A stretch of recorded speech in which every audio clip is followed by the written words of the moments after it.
心の薬チャンネルをご覧の皆さん、久保です。今日はですね、僕はたくさん尊敬する人を持ってるんですけども、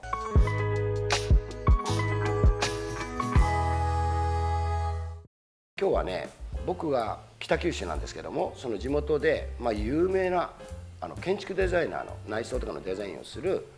先生がいるんですね。で、僕はその先生に店を全部作ってもらってるんですよ。35年ぐらいその先生に全部お店を作ってもらってるんですけどね、名前出したら怒られるかな。でも高本さんっていう人なんですけどね、もう素晴らしい人なんですよ。今考えてもね、この人と出会ってなかったら今の自分っぽいのはできてないなと思って、その方とお店を作るじゃないですか。こうしたああしたいとも言うんですよ。僕がニューヨークに住んでて、ニューヨークにいた時こうだったんですよって話すると、じゃあ行ってみようかっつって、ロサンゼルスでもニューヨークでも一緒に行ってくれて、僕がすごいって言ったところを見てくれて、ロサンゼルスにあった店をイメージしてですね、そっくりじゃない、コピーではないんですよ。それをテイストしたお店を作ってくれて、でまたニューヨークにも一緒に行ってくれて、でどうかしたらですね、9.11 のテロがあったでしょ。あれまでは僕もアメリカとかヨーロッパばっかり行ってたんですよ。でもちょっとあれがあった時、僕ニューヨークにいたんですよね。で1週間ぐらい難民になって飛行機飛ばなかったからですね。でその時に僕思ったんですよ。なんかもう先進国で学ぶっていうよりも、日本がもう先進国やから、逆に後進国って言葉はよくないのか分かりませんけども、もっと例えばバリ島とかいろんなところのアイルベーダーとかマッサージとかいろんなこと、そういうことの方が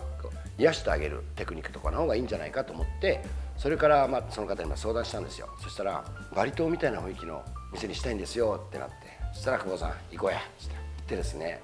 初めてバリに行ったのもその先生に連れて行ってもらったんですよ。今でも覚えてるんですよ。なんか何も分かんないじゃないですか、初めてだから。で行って飛行機で降りてホテルに行った後に、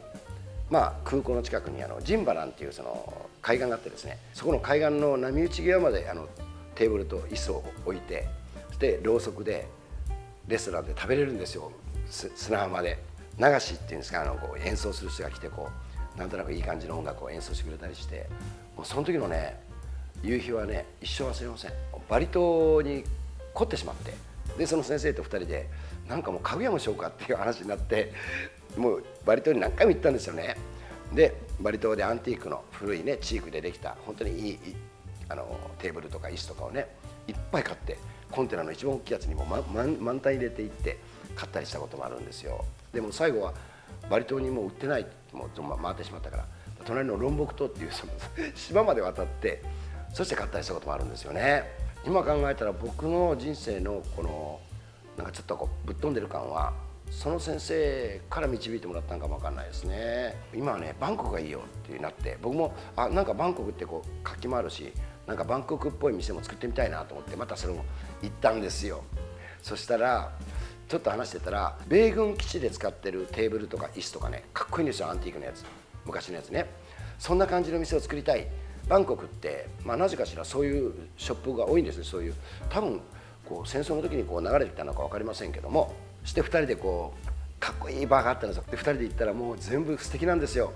もう20年前30年前の米軍の折りたたみ椅子みたいなのとか、鉄でできたテーブルとかね。もうその先生と2人でこれいくらですかこれいくらですかって、最後ね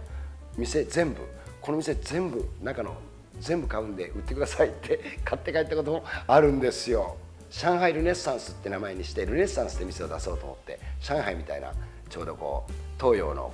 おしゃれな感じの店したいっつって、もう上海まで行って、そして上海でまたアンティークの家具を買ったりして、上海にしか売ってない切れを買ってきて、それでカーテン作ったりですね。本当今考えたらね、その先生が僕を後押してくれたというかな、引っ張ってくれたというか、本当に感謝してるし、素晴らしい思い出が